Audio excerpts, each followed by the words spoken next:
नमस्कार, आप देख रहे हैं यूथ मीडिया 24 न्यूज़ और मैं हूं आपका मित्र राजेश चौधरी। आज श्रावण मास का आखिरी सोमवार है और इसका बड़ा महत्व होता है। सावन के महीने का बहुत बड़ा महत्व होता है, क्योंकि हमारे देश में भगवान शंकर जी के अटूट विश्वास करने वाले अनेक श्रद्धालु हमारे देश में हैं और ये श्रावण का महीना ऐसे श्रावण मास में भगवान शिव की उपासना बहुत आवश्यक है। आज महादेव का अंतिम सोमवार शिव का दिन है, जो सोमवार में क्योंकि भगवान शिव जी के नमः शिवाय मंत्र में सब कुछ विसर्जित कर दिया गया है, सब कुछ पे समापन कर दिया गया है, सब कुछ में कूट कूट के भर दिया गया है, क्योंकि भगवान शिव जी के नाम पे ओम नमः शिवाय का जाप करता है। पंचाक्षरी मंत्र में नमः शिवाय में 5 अक्षरों का योग अलग बताया गया है। उसमें बताया गया है नमः शिवाय का पहला अक्षर ना आता है। नाम में बताया गया कि नगेंद्र हाराय त्रिलोचनाय ओ भस्मांग रागाय महेश्वराय नित्याय शुद्धाय दिगंबराय तस्मै नकाराय नमः शिवाय। नगेंद्र हाराय, नागधन इंद्रा बराबर नागेंद्र। नाग कैसे सर्प को और इंद्र कहते हैं राजा को। जो सर्पों का राजा है उसको हार बनाए हुए पहने हुए भगवान भोलेनाथ जी। त्रिलोचनाय, लोचन नाम नेत्र, जिनके पास तीसरा नेत्र हो। ओ भस्मांग रागाय महेश्वराय, भस्मी रमाए हुए पूरे शरीर को दूषित हो रहे, बिल्कुल सफेद कपूर की तरह चमक रहे। नित्याय शुद्धाय दिगंबराय, जिनका नित्य शुद्ध आत्मा से स्मरण किया जाता हो। तस्मै नकाराय नमः शिवाय, ऐसे भगवान शिव जी को मैं बार बार नमन करता हूँ। दूसरा अक्षर जो माँ आता है, माँ के उसमें बताया गया महात्म्य कि मंदाग्नि सलल, मंद अग्नि की तरह पवित्र, चंदन चर्चिताय, चंदन के समान शीतल, नंदीश्वर प्रमथनाथ महेश्वराय, नंदी जिनके साथ में हो।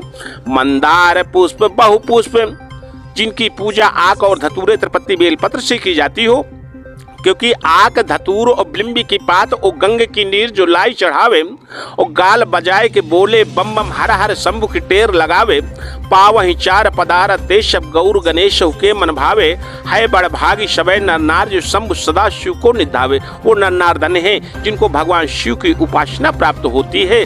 तो मंदार पुष्प बहुपुष्प होता है, जिनकी पूजा आक और धतूरे त्रिपत्ति बेलपत्र से की जाती हो। ऐसे भगवान शिव को मैं बार बार नमन करता हूँ। तीसरा अक्षर सी के महात्म्य में बताया गया कि शिवाय गौरी बदनाम वृंदा, शिव जी और जिनके बदन के बाएं अंग पर गौरी जी विराजमान हो, अर्धनारी स्वरूप विराजमान हो।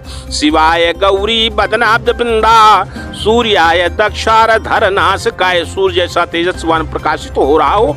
श्री नीलकंठाय, जिनका कंठ नीला हो, क्योंकि समुद्र मंथन में जब हलाहल विषपान किया था, भगवान भोलेनाथ जी उसको कंठ में ही रोक रखे थे। तो हलाहल के पान से भगवान भोलेनाथ का कंठ नीला पड़ गया, जिसके वजह से उनका कंठ नीले होने के वजह से आज नीलकंठेश्वर महादेव कहे जाते हैं, जिनका कंठ नीला हो। श्री नीलकंठाय वृषध्वजाय, वृषभ नाम बैल, जिनके बूढ़े बैल की सवारी हो। तस्मै शिकाराय नमः शिवाय, ऐसे भगवान शिव जी को मैं बार बार नमन करता हूँ। चौथा अक्षर वा आता है। वा के अर्थ में बताया गया कि वशिष्ठ कुंभोद्व गौमती आर्याम, वशिष्ठ और कुंभ जी जैसे ऋषियों के द्वारा महान साधना जिनके द्वारा की गई हो। मुने वशिष्ठ कुंभोद गौमती आर्याम, मुनेन्द्र देवार चित शेखराय, चंद्रार्क, जिनके मस्तक पर शुक्ल पक्ष के द्वितीय रास का चंद्रमा विराजमान हो, इसलिए इनका एक नाम चंद्रशेखर भी कहा गया है। चंद्रार्क वैश्वार नरलोचनाय, तस्मै वकाराय नमः शिवाय, ऐसे भगवान शिव को मैं बार बार नमन करता हूँ। पांचवा अक्षर या आता है। या के उसमें बताया गया कि यक्षा स्वरूपाय जटाधराय, यक्ष स्वरूप धारण करके दुष्टों का विनाश करने वाले भगवान शिव, जिनकी लंबी लंबी जटाएं हों। पिनाक हस्ताय सनातनाय, अपने भक्तों की रक्षा करने के लिए कैलाश पर्वत से त्रिशूल लेकर के दौड़ पड़ते हैं। दिव्याय देवाय दिगंबराय, देवताओं में दिव्य, देवों में देव, महादेव जो दिगंबर वेश धारण किए हों। तस्मै यकाराय नमः शिवाय।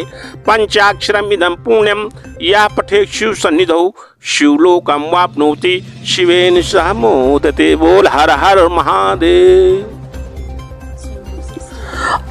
आपने शिव की इतनी सूक्ष्म और इतनी बड़ी उपासना कर दी।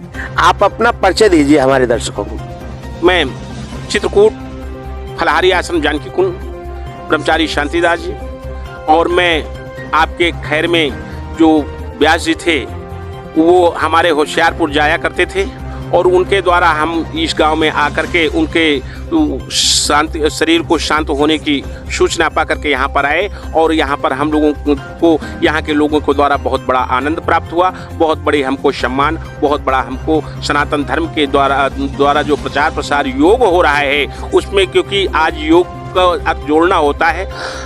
मानो आजकल परिश्रम करने से कचरा रहे हैं, शरीर स्थूल हुआ जा रहा है, शरीर में नाना प्रकार के विकार फैल रहे हैं, तो योग के द्वारा जो ये अपने सनातन का जो योग के द्वारा जितना प्रचार हो रहा है, जितना उनके द्वारा रोगों को नष्ट किया जा रहा है, मैं इससे बहुत बड़ी मुझको प्रसन्नता हुई और मैं बहुत बड़ा आभारी हूँ।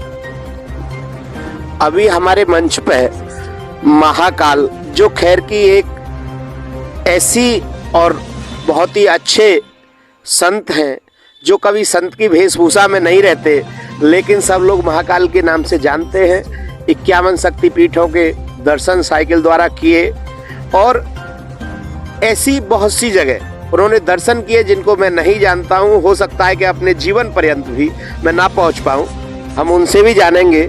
महाकाल, आपका बहुत बहुत स्वागत है हमारे चैनल में। जय भोले जी, ओम नमः शिवाय। आज श्रावण का आखिरी सोमवार है, आप कुछ संदेश दें। संदेश तो गुरुजी ने दे दिया है, हम क्या संदेश दें और इनके सामने क्या बोलेंगे। हम तो एक तुच्छ प्राणी हैं। आज हमारा ये भाग्य है जो पंजाब से संत पधारे हुए हैं, उनके सानिध्य में, उनकी छाया में बैठ कर इनके प्रवचन सुने हैं। इससे बढ़ के कुछ नहीं, मेरे पास कोई शब्द नहीं। जो बोलना था गुरुजी ने बोल दिया। मैं तो एक ही बात कहूँगा, नाथ समतन पंजन हरा होए कोई एक दास तुम्हारा।